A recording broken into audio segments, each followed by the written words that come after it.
Good morning student. BEd first year में आपका subject है फाइनेंशियल अकाउंटिंग। फाइनेंशियल अकाउंटिंग में आपका टॉपिक चल रहा था वित्तीय लेखांकन का अन्य विषयों के साथ सह संबंध। तो मैंने आपको ये बताया था कि जब वित्तीय लेखांकन विभिन्न प्रकार के विषयों के सह संबंध स्थापित करते हैं तो उसे बोलते हैं अपन जो मतलब संबंध स्थापित करते हैं उसे सह संबंध बोलते हैं। और फिर मैंने आपको ये बताया था कि अन्य विषयों के साथ सहसंबंध मतलब होता है, जैसे इसमें फर्स्ट जो टॉपिक था वो ये था वित्तीय लेखांकन का व्यवसाय अध्ययन से संबंध। इसके अंदर मैंने आपको ये बताया था कि किस तरह संबंध करते हैं, मतलब हम क्या करते हैं, एक कंटेंट को दूसरे कंटेंट से मिक्स करते हुए पढ़ाते हैं। जैसे बैंक के कार्य अगर हमने बिजनेस स्टडी में पढ़ा तो बैंक के जितने भी ट्रांजेक्शन है वो हमने फाइनेंशियल अकाउंटिंग में क्रिएट करे। तो इस तरह हमने एक बैंक को अन्य विषयों के साथ क्या कर दिया, उसका संबंध स्थापित कर दिया।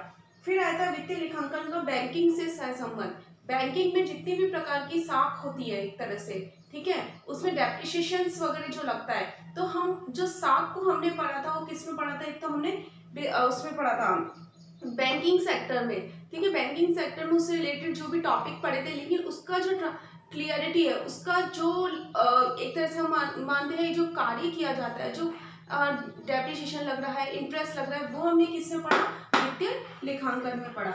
फिर तीसरी बात आती है वित्तीय लेखांकन अर्थशास्त्र से सहसंबंध। सारी की सारी बात क्लियर हो गई थी कि जो मांग पूर्ति के नियम होते हैं, सिद्धांत होते हैं, ठीक है, इसी प्रकार वस्तु का क्रय विक्रय विनिमय होता है। तो ये माना जाता है कि जब हम उसके व्यावहारिक जीवन में उसका उपयोग करते हैं तो वो आता है वित्तीय लेखांकन की श्रेणी में, और जब हम उसके सिद्धांत और नियमों को मतलब नियमों का क्या करते हैं, पालन करते हैं, तो वो आता है इकोनॉमिक्स के अंदर, ठीक है।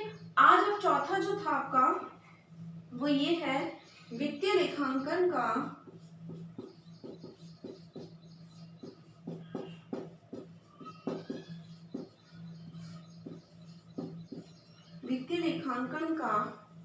गणित से संबंध।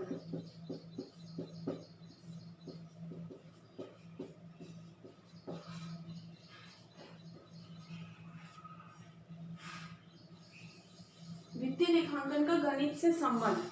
आप देखते हैं कि अगर हम अकाउंटिंग करते हैं तो उसमें जोड़ बाकी गुना वगैरह सभी प्रकार की चीजों को काम में लिया जाता है, सभी प्रकार की मूलभूत संक्रियाओं को काम में लिया जाता है।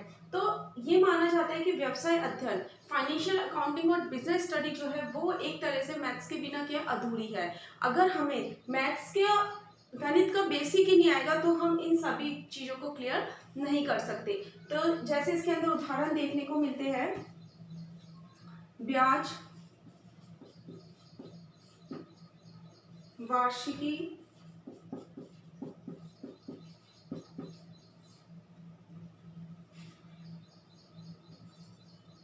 मूल्यह्रास,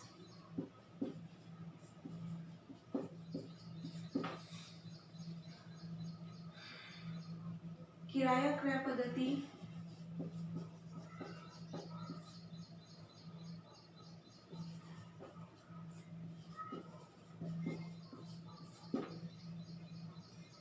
किस्त भुगतान पद्धति,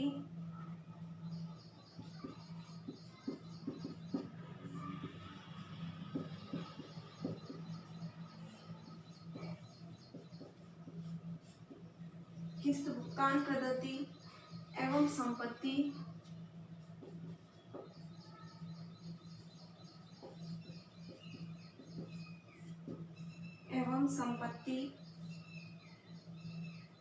संपत्ति पुनर्स्थापन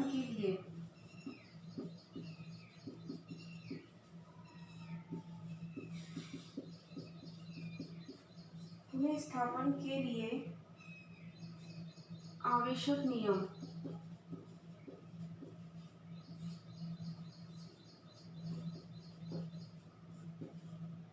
आदि आदि। इन सभी में, ब्याज में, वार्षिकी में, डेप्रिसिएशन में, किराया क्रय पद्धति में, किस्त भुगतान पद्धति में और संपत्ति में पुनर्स्थापन के लिए आवश्यक नियम, तो ये सभी प्रकार का गणित के नियमों पर आधारित होता है। ये गणित का उपयोग क्या होता है, अनिवार्य होता है इन सभी को समझने के लिए, और ये सभी क्या है, वित्तीय लेखांकन के अंदर इस यूज में आते हैं। तो इनको समझने के लिए हमें गणित के नियमों का आना सबसे ज्यादा इम्पोर्टेंट होता है। और मेन बात, हम जितनी भी कैलकुलेशंस करते हैं मौद्रिक रूप से वो किस में दर्ज करते हैं, एक तरह से हम कंप्यूटर के अंदर लिखते हैं। ठीक है, कंप्यूटर के अंदर जो भी हम मैनुअली जो पेपर्स बनाते हैं उसका जो पूरा का पूरा जब हमें डेटा निश्चित करना होता है तो हम उसे रिकॉर्ड करते हैं, वो कंप्यूटर में करते हैं। तो ये माना जाता है। अब कंप्यूटर के लिए गणित के नियमों का भी आना सबसे ज़्यादा इंपॉर्टेंट होता है। तो स्पष्ट रूप में हम ये कह सकते हैं कि वित्तीय लेखांकन गणित से सहसंबंध, मतलब गणित सबसे ज़्यादा अनिवार्य रूप में माना जाता है। फिर नेक्स्ट आता है इसके अंदर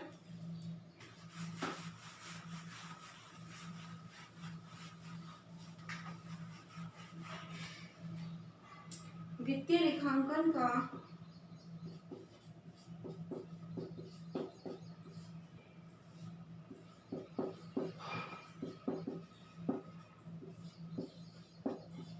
वित्तीय लेखांकन सांख्यिकी से सहसंबंध।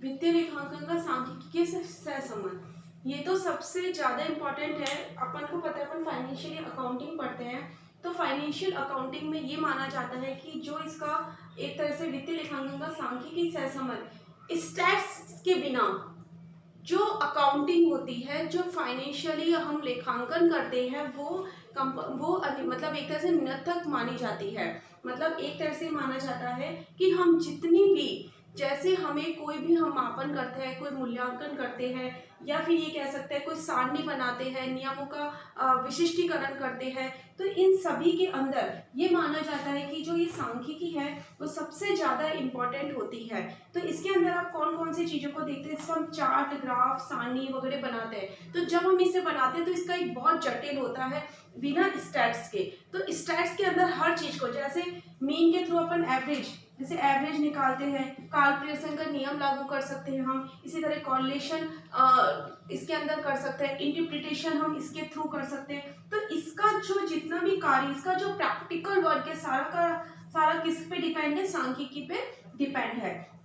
जैसे क्या होता है इसके अंदर कि हम जैसे तुलनात्मक अध्ययन करना होता है, हम करते ही है। पिछले साल का इस साल के अकॉर्डिंग हम एक तरह से तुलनात्मक अध्ययन करते हैं, वो हम इसके थ्रू ही करते हैं। तो इसके अंदर जो भी हम प्रैक्टिकल वर्क कर रहे हैं, जैसे हम ये मानते हैं जो हमारे डेप्रिसिएशन में होता है या हमारी लॉन्ग टर्म असेट्स होती है, लाइबिलिटी होती है, हमारी जो लॉन्ग टर्म लाइबिलिटी होती है उसको हमें निश्चित रूप से रखना पड़ता है हमेशा, हर साल के लिए। तो वो किसके अकॉर्डिंग टू होता है, वो स्टैट्स के अकॉर्डिंग टू होता है। तो ये माना जाता है कि इसमें हम सभी प्रकार के कार्य करते हैं, तो सांख्यिकी के बिना ये कार्य संभव नहीं होते। तो इसके अंदर एक आता है जैसे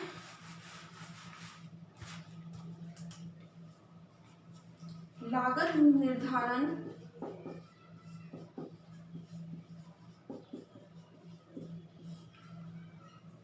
या लागत विश्लेषण, लागत निर्धारण एवं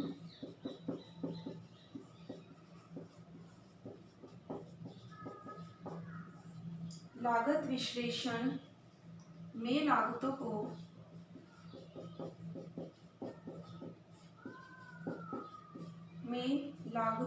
अनुमानित करने में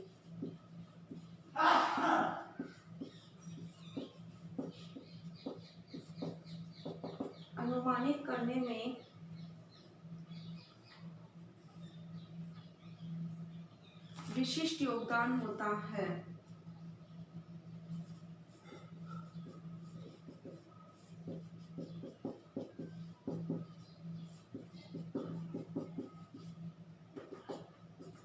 ठीक है, और देखो किस किस में होता है, काल श्रेणी विश्लेषण,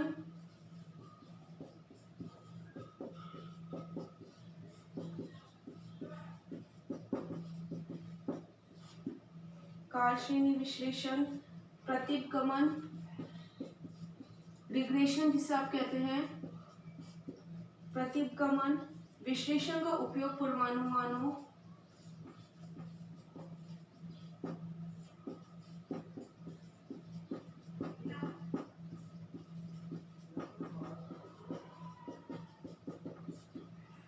पूर्वानुमानों, बजटरी नियंत्रण,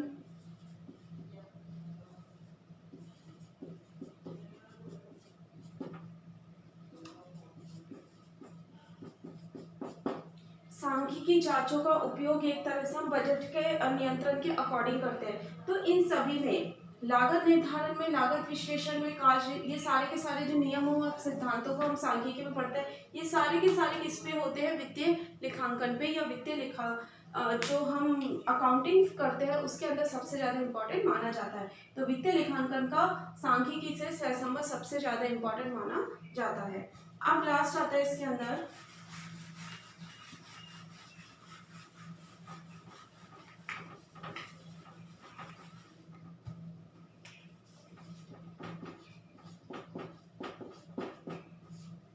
वित्तीय लेखांकन का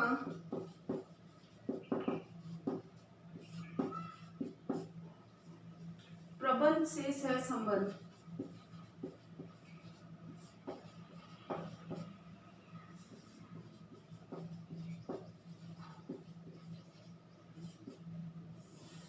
वित्तीय लेखांकन प्रबंध से, ये तो जनरली बात है, मैनेजमेंट करते हैं, और मैनेजमेंट के वित्तीय लेखांकन के बिना मैनेजमेंट कंपलसरी नहीं है, क्योंकि सारा का सारा हम कंपनी के अंदर जो मैनेज कर रहे हैं वो इसके थ्रू ही, फाइनेंशियल अकाउंटिंग के थ्रू ही कर रहे हैं। क्योंकि प्रबंध के अंदर कौन कौन सी चीजें देखी जाती है? प्रबंध के मुख्य कार्य में नियोजन, संगठन, निर्देशन, निरीक्षण एवं मूल्यांकन,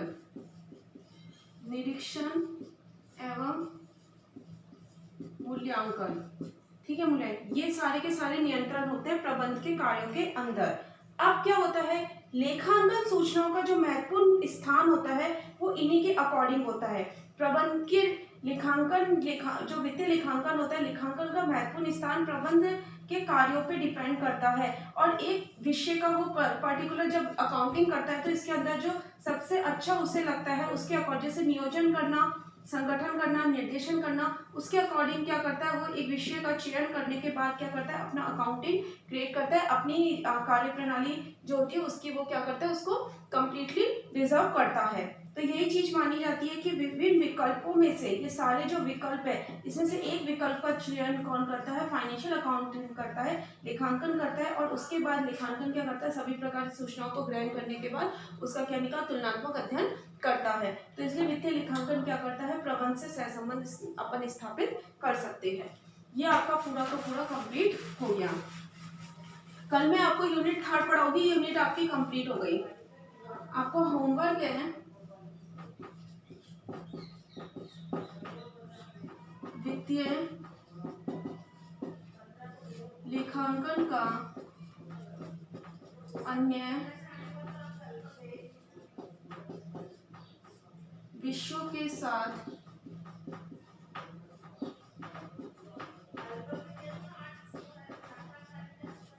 सहसंबंध को स्पष्ट कीजिए। वित्तीय लेखांकन अन्य विषयों के साथ सहसंबंध को स्पष्ट कीजिए। घर पे रहिए, सुरक्षित रहिए। Thank you.